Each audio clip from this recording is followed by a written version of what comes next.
झगहर लहंगा उठा के छोड़ी हिलबे कमर। अच्छा हिलाना चल चल हेरे नाचो एलो तोरा टोला कर नहीं झगहर लहंगा उठा के छोड़ी हिलबे कमर।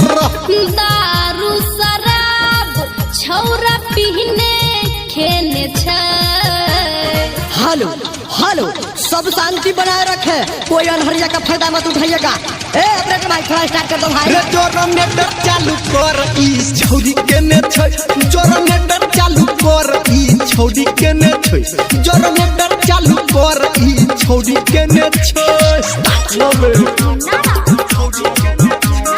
Singing by power star Dharmendra Nirmaliya. presented by Golgi Music। हेरे एना ने तू बाज हमरा लागैया रे लाज। डीजे में के छोड़ी तोरा नहीं छौ आवाज।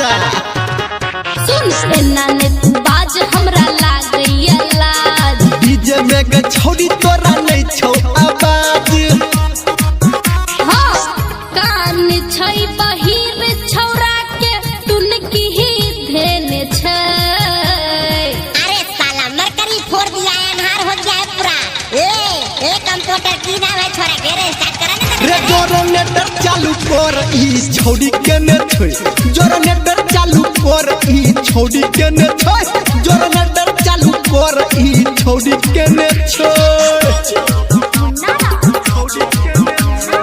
माँ गायत्री रिकॉर्डिंग स्टूडियो।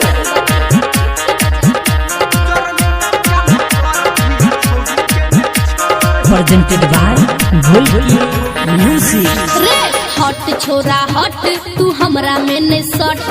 हमरा से तू छोड़ी में बाज फट फट। हाँ हट छोरा हट तू हमरा में ने सट। हमरा से न छोड़ी तू बाज फट फट। हाँ छौरा निर्मलिया हमर टेंशन लेने छ। नूर सुराइछन हरिया गते हेरे सा हटले तसे हेरे तक करे छले रूप हम देखले कावे। रे जनरेटर चालू कर ई छौरी के ने छै, जनरेटर चालू कर ई छौरी के ने छै, जनरेटर चालू कर ई छौरी के ने छै। ताकि लेल ही रे।